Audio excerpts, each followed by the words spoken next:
ጤና ይስጥልኝ ኦርቶዶክሳውያን እንደምን አላችሁ? የአክብሮት ሰላምታ በያላችሁበት ይድረሳችሁ። በወቅታዊ ጉዳይ ላይ በተለይ በአሩሲ ከተጨፈጨፉ ኦርቶዶክሳውያን ጋር በተገናኘ ብዙ ሰዎች የራሳቸውን መላምት ሀሳብ ሲሰጡ ተመልክተናል። ብዙ የታዘብናቸው አሉ። አንዳንዶች ድምፅ ለመሆን እየሞከሩ ነው። በርካታ አባቶችም ዝምታን የመረጡበት ሁኔታ አለ። ያው የራሳቸው ምክንያት ይኖራቸዋል የሚል እምነት አለኝ። ብፁዕ አቡነ ኤርሚያስ የሰጡት ሀሳብ ግን አነጋጋሪ ነበር ብዬ አስባለሁ። እስኪ እንከታተለውና ከዛ ወዲያ ደግሞ እኛ የተወሰነ ሀሳብ እናጋራችኋለን። አብራችን ቆዩ፣ ተከታተሉት። በጣም የሚገርመው ደግሞ ይሄን ያህል ሰው የሞተው በተፈጠረው ግጭት በጣም ነው ያፈርነው፣ በጣም ነው ያዘንነው። የዚህ ታላቅ ሀገር መሪ መግለጫ ይሄ ይሆናል ብዬ አልጠብቅም። ግጭት ነበረው የሚባለው ይሄ ግጭት የሚባለው በሆነ ሀሳብ ሁለት ወገኖች አልግባባ ብለው በዛ ልቅደምህ ልቅደመው በሚል የተፈጠረ ግድያ ነው። እኔ ግጭት ብዬ የምወስደው ሰው በቤቱ በሰላም ተቀምጦ በቤቱ ተኝቶ በተኛበት እየታረደ እግዚአብሔርን በማምለክ በቆመበት ላይ እየታረደ ግጭት ነው ወይ?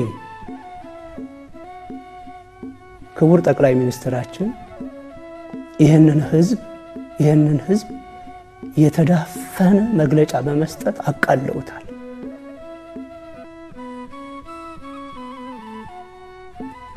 ደፍረውታል። ይቅርታ ሊጠይቁት ይገባል። በግጭት አይደለም፣ አልተጋጨም። በቤቱ የተኛ ሰው ከማን ጋር ተጋጨ? እግዚአብሔርን በማምለክ የቆመ ምዕመን ከማን ጋር ተጋጨ? በቆመበት እየታረደ ግጭት ማለት ይሄ ነው ወይ? አፍረናል። እውነቱን ለምን አንነገርም? በግልጽ እናንተና እኛ ለምን አንነጋገርም? ችግራችን ይሄ ነው ለምን አትሉን? እንዴ ይሄንን የማይረዳ ትውልድ አለ ወይ? 21ኛው መቶ ክፍለ ዘመን እኮ ነው። ዋሽተን የነገርነውን የሚቀበል ህዝብ ነው። ከታረድነው በላይ መግለጫው አርዶናል። እንግዲህ የተከታተላችሁት ይመስል ነበር። ትንሽ ቪዲዮ ጥራት የለውም፣ ከቲክቶክ ላይ ያወረድኩት ቪዲዮ ነውና ብፁዕ አቡነ ኤርሚያስ የተናገሩት አንድ ነገር አለ በዚህ ቪዲዮ ላይ። ከታረዱት በላይ እኛን ያረደን መግለጫው ነው አሉ። አዎ በሚዲያ መንግስት የሚሰጣቸው መግለጫዎችን ስንመለከት እንግዲህ ትንሽ ግራ የሚያጋቡ ናቸው። ይሄ ግጭት ነው በተለያየ መንገድ የተጋጨ ነው እንጂ ሃይማኖታዊ አይደለም፣ የደረሰ ጉዳት የለም ተብሎ ተሸፋፍኖ ለማለፍ ይሞክራል። ይሄ ግጭት አይደለም። እውነቱን ነው። ሰው በተኛበት ከማን ጋር ይጋጫል? ሰው ቤቱ ተቀምጦ ከማን ጋር ይጋጫል? ሰው ተኝቶ ከማን ጋር ይጋጫል? በቆመበት እየታረደ ከማን ጋር ነው ተጋጨ የሚባለው? ስልታዊ በሆነ መንገድ ቤታቸውን አፍኖ ባሉበት እየተጨፈጨፉ እየተገደሉ በተወሰኑ አካላት መካከል የተነሳ ግጭት አስመስሎ ለማለፍ መሞከር ጥሩ አይደለም። አሁን እኮ ለግጭቱ ስም ይሰጠው ነው። በቃ በትክክለኛው መረጃ የተፈጠረው ነገር መነገር አለበት። ተጠያቂ መሆን ያለባቸው አካላት ይጠየቁ ነው እንጂ እኮ መንግስት እኛ በሚሰማ ልክ በሚዲያ ወጥቶ ኦርቶዶክሶች ተጨፈጨፉ የሚል ዜና እንዲናገር እኮ አይደለም እኛ የምንፈልገው፣ መሆንም የለበትም። ሌላ ግጭት እንዲፈጠር እኮ አይደለም። የበቀል እርምጃ ይወሰድ የሚያነሳሳ መግለጫ መንግስት ይስጥ እኮ አይደለም ጥያቄው። የብፁዕ አባታችን መልእክትም እኮ አይደለም።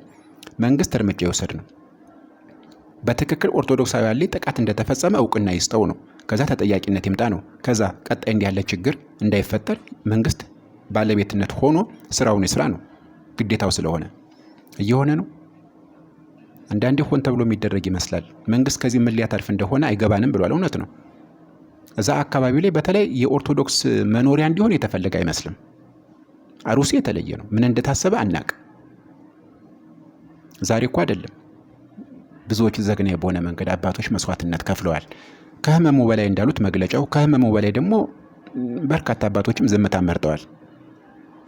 አንዳንዴ ለሆነ ጉዳይ ሲባል ጥቁር ለብሳችሁ ውጡ እንባላለን። አንዳንዴ ደግሞ እንደዚህ ያለ ጉዳይ ሲሆን አልፋችሁ ተቀመጡ እንባላለን። ምክንያቱ ግልጽ አይደለም። ከዚህ በፊትም ቀደም ብሎ መንግስት ተመሳሳይ የኢትዮጵያ ሃይማኖት ጉባኤ ተመሳሳይ መግለጫ ግጭት ነው እንጂ ሃይማኖት ላይ ያነጣጠረ አይደለም ብሏል። አሁንም ተመሳሳይ መግለጫ እና ወዴት እየሄድን ነው? ምን አደረገች እቺ ቤተ ክርስቲያን? የኦርቶዶክስ አባቶች ምን አደረጉ? ሀገር ሰርታ ባስረከበች፣ ባስተማረች፣ ለቁም ነገር ባበቃች። አሁን እየተካሄደ ያለው ምንድነው? ይህችን ቤተ ክርስቲያን ለመጨፍለቅ፣ ለመቆጣጠር እንደፈለጋቸው ሊያደርጓት ነው ጥረት እያደረጉ፣ ሊያንበረክኳት ነው እየተፈለገ ያለው። በቃ ኢትዮጵያዊነትን ማጥፋት የሚቻለው ይችን ቤተክርስቲያን ማዳከምና ስር መሰረቷን ልክ እንደ ካንሰር ሰውነታችንን እንደሚበላን እንደሚቆጣጠረን ቤተክርስቲያንም ከላይ ከስልጣኑ አንስቶ እስከታች ይብን በቅዱስ ሲኖዶስ አስመራጭነት ገብተው እነሱ የሚፈልጉትን ሰው መምረጥ፣ ይሄን የፈለጉት እነሱ። በነገራቸው እውነታው ይሄ ነው።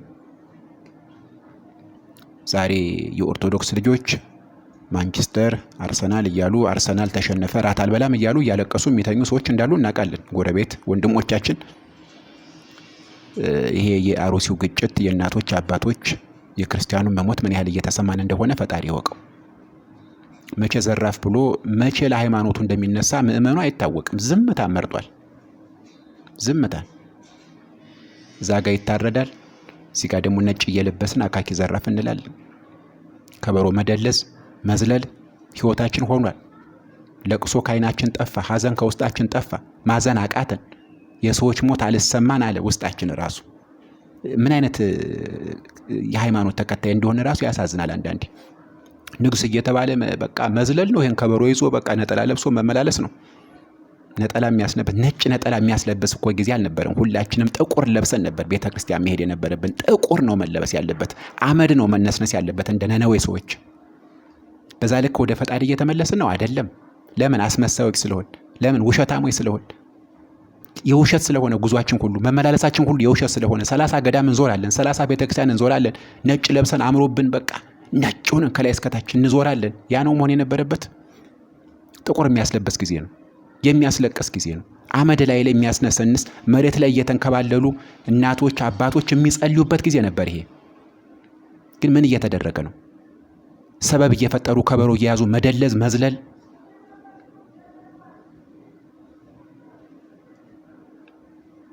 እግዚአብሔርስ እንዴት ይስማል? እኛ ካልተከተል ነው፣ እኛ ካልጠራ ነው፣ እኛ ካልተመለስ እነሱስ እንዴት ይመለስ? ሕፃናት ሲታረዱ፣ ንጹሐን ሲገደሉ፣ አባቶች ሲሞቱ፣ አረ ይሄ ነገር ይበቃል ብሎ ድምፅ እኮ መሆን ነው እንጂ እኮ አመጽ ይፈጠር እኮ አይደለም፣ መሆንም የለበትም። ግን ሰላማዊ በሆነ መንገድ መቼ ነው እንደው ድምጻችን የምናሰማው ለዚህ ቤተክርስቲያን ለአባቶች ደማቸው እንደዚህ እየፈሰሰ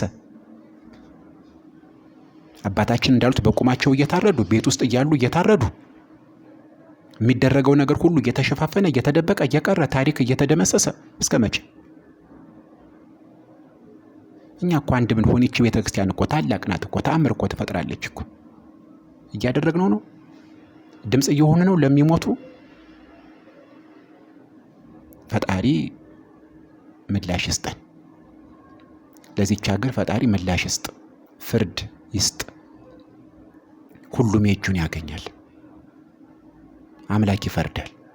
ሁሉም የእጁን ያገኛል። የጊዜ ጉዳይ ነው። መድኃኔዓለም ፈጣሪ ሲዘገይ የቀረ ይመስላል፣ የሌለ ይመስላል፣ ግን አይደለም። የጊዜ ጉዳይ ነው። ሁሉም እንደፈለገው ይፈንጭ፣ ሁሉም እንደፈለገው ይሁን፣ ይናገር። አንዳንዴ ጊዜው የኛ ነው ብሎ ማሰብ ከባድ ነው። አዎ ዛሬ ጊዜው የኛ ያልሆነ ይመስለናል።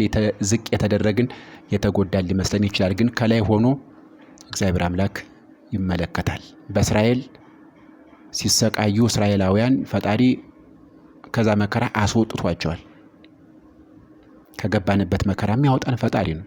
ግን እኛ ማናንቀላፋ፣ ቤተክርስቲያንን መጠበቅ እንደ ልጅነት ያስፈልጋል የሚል እምነት አለኝና ቢያንስ እንደው ባለን አጋጣሚ በሶሻል ሚዲያ በሚዲያው እንኳን ድምጽ ብንሆን ለአባቶች፣ ለእናቶች፣ ለህፃናት ኦርቶዶክሳውያን ብንነጋገር በጋራ ብንሰራ መልካም ነው።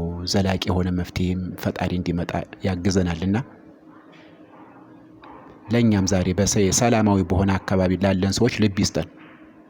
ያ ሰይፍ ያ ጎራዴ ወደኛ የማይመጣ መስሎን ከሆነ ተሳስተናል። ነገ ጣፋንታው የኛ ሊሆን ይችላልና እዛ ጋር ሲንኳኳ ዛሬ አስቀድመን የማንነቃ ድምጹን የማንሰማ ከሆነ ነገ የኛ ቤት መንኳኳቱ አይቀርምና የሚያዝን የሚቆረቆር ለሃይማኖቱ የሚነሳ ልቦና ፈጣሪ ይስጠን ለማለት ነው። የሞቱትን ነፍሳቸውን ይማርልን፣ በመከራ ውስጥ ያሉትን ፈጣሪ ያስባቸው፣ ለሀገራችን ኢትዮጵያ ዘላቂ ሰላም ያምጣልን። መድኃኔዓለም በያላችሁበት ሰላሙን ያብዛላችሁ፣ ከክፉ ነገር ይጠብቃችሁ ለማለት ነው የምፈልገው። ሰላም